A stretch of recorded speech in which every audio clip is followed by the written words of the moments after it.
this we had import from files. However, Excel has a functionality wherein you can import data from web also. So you can see data and import from, so get external data from web, and we are interested in coronavirus cases worldwide. So we'll click on from web.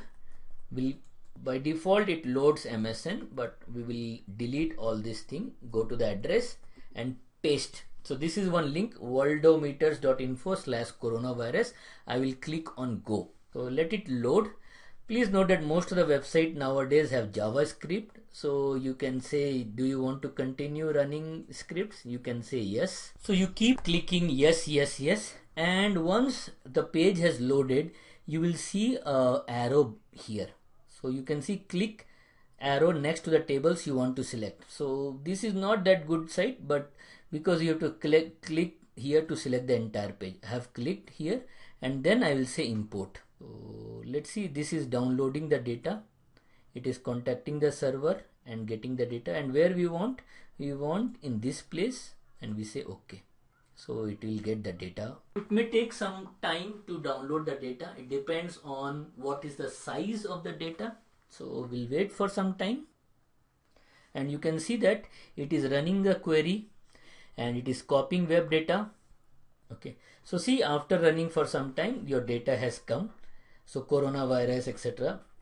We are not interested in, let's say, all these things. I can delete it. We are interested in this table where the country names are there, so I can delete it.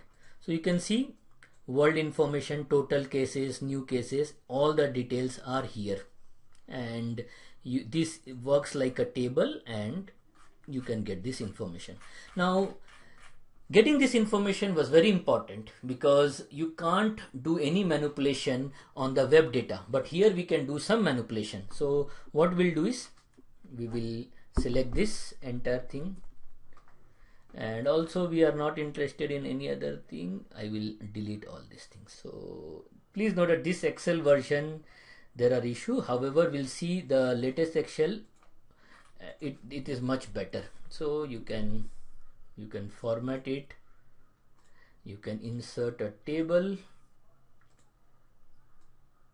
Okay, so you can see that the table has come.